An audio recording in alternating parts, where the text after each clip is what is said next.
look at the DEWALT Cordless Circular Saw. This is model number DCS391B. It's part of their 20-volt max lithium ion lineup. By the way, to follow my story, click on the subscribe and bell buttons.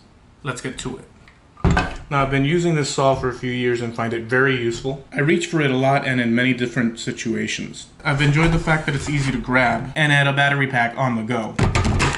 To me, that's a big plus that I can take it anywhere I want to go. It will also cut 2x4 material and has the power to do what I've needed. But let's take a look at the features. This DEWALT saw has black rubber overmolding.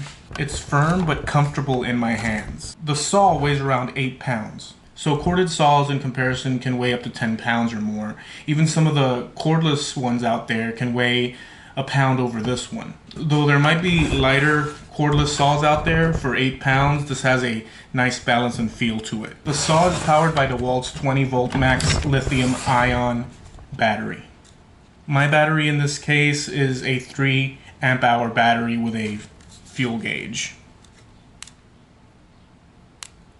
We clip it in and it's ready to go. In order to read how much battery life is left and get to the gauge, you do have to flip this tool over. The trigger is dual-sided.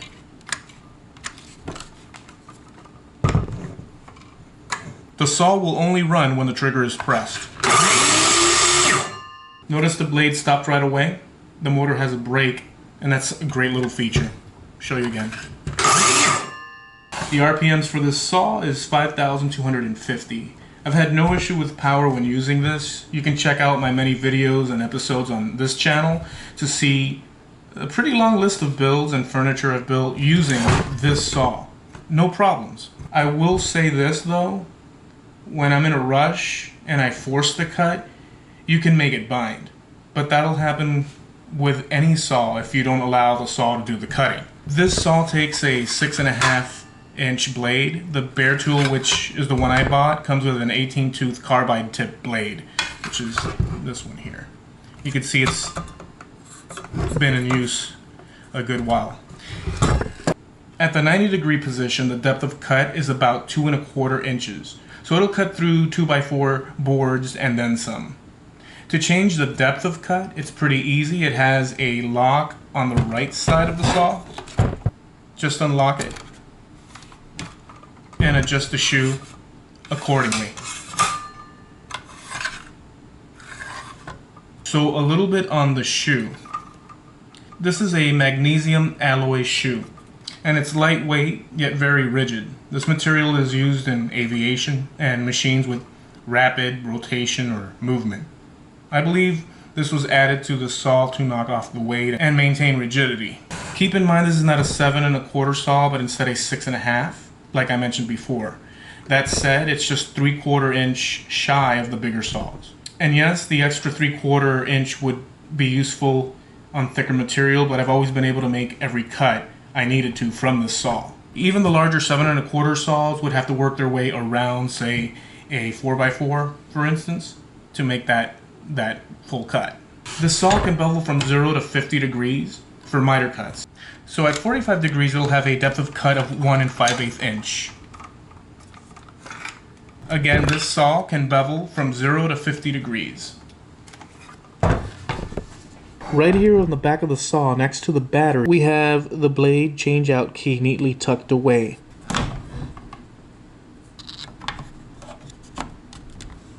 Also, here is the spindle lock. Just depress and use the key to change out the blade.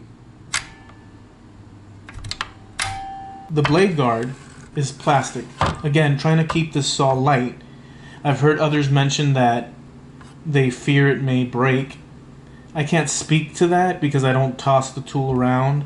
I could see people dropping tools on a job site and all that, but again, this has been in use for a couple of years and I'm pretty constant in use of it. I myself have no problems with the blade guard getting damaged. This saw has performed strongly for me and I'm pretty happy with it. To keep in touch and follow my story, click on the subscribe and bell to be notified when new videos come out. We have new videos each week. Check out this build. So I've had a lot of questions and feedback about my privacy furniture. Many people were mentioning that they had similar issues with nosy neighbors. I always thought that I was the only one. One of the many things mentioned was the furniture is nice and all, but I think that it would be too involved and heavy of a project for us to tackle. So I thought a bit and came up with this flower box with a tall backing attached to it. This is for you. It might give you some more ideas and alternatives. This flower box is a simple design, lightweight, and I use minimal lumber to get the job done for this outdoor furniture. You're going to need to place larger heavy pots and flowers at the base. That way you add extra stability. You can also add smaller plants or flowers along the wall. The back will also serve to block out nosy neighbors like mine. If you have a wider area that needs privacy, you might have to build a few of these, or you can change the dimensions and make it wider. Okay, let's build this and you can grab some ideas of your own along the way. I started with two 2x2s. In my case, I had to rip them down on the table saw from 2x4s, but you're going to want to buy pressure-treated 2x2s. We'll measure out 6 feet on each 2x2x8 board, mark it, and use a speed square to strike a line. Speed squares are good to have at home. If you don't have one, they are inexpensive and can be had at any hardware store. You're going to have to cut these 2x2s with some type of saw. I'm using a jig saw and the speed square to keep my cut straight. You can buy a jig saw for under $30 and they too are great to have in your toolbox. I'll leave a link to all the tools I use down in the description. Be sure to check them out. Now I have two 2x2s at 6 feet in length and the leftover sections too. We're going to use all of it. Here are some fence boards. These are pressure treated for outside use. An 8-foot board will run you about $2. We're marking these and are going to cut them to size. These boards will become the left and right side of the flower box. You'll see. We'll cut the boards to 14 inches, and these will become the sides of the bottom box. Let's move on. Now we'll take the 6-foot 2x2 and measure so we can attach it to the 14-inch sideboard we just cut.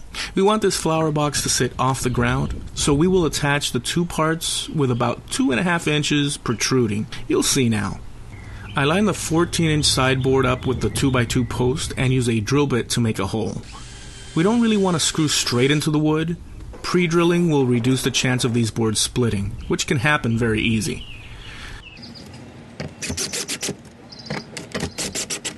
So this is one side. Not difficult at all. We need two of these 6-foot 2x2s and 14-inch boards to create the box. Here's the same procedure on the second side. By the way, the post will be on the inside of the box, so keep that in mind so you don't end up with two left shoes. The front legs of this box will be cut down to 9.5 inches. I'm pre-drilling as we did before for the 6-foot 2x2s. Now we have one side finished.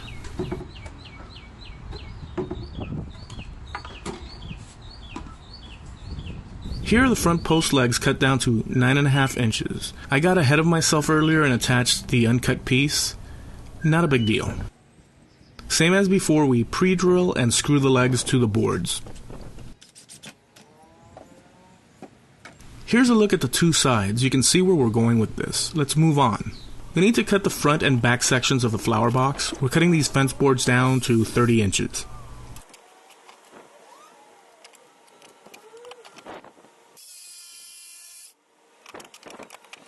Now we'll attach the front boards to the sides. Always pre-drill, then screw.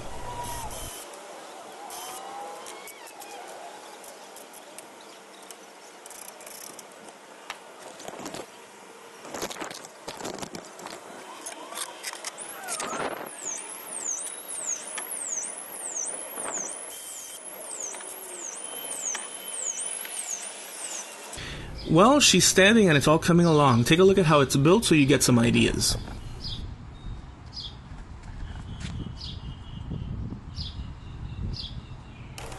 Now we'll cut the boards that make up the back and privacy. These are going to be 30 inches long. In my case, I'm attaching them with brad nails. You may want to use screws for your build.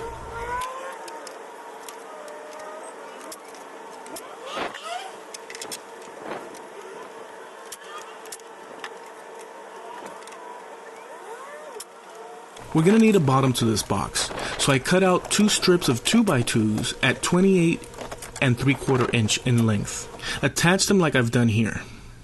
This will support boards that we will be placing. That way your flower pot has a seat to sit in. I cut out 3 fence boards at 13 and 3/4 inches long. Again, I'm using brad nails, but you might want to use screws.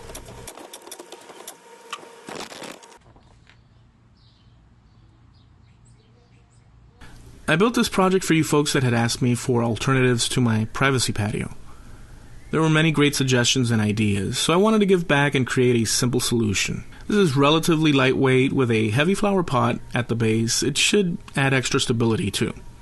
You can also add smaller plants and flowers on the back. I used minimal materials I had on hand, but you can modify this project with your own ideas. I hope this helps. This is Eloy. Catch you next time. Oh, and please subscribe.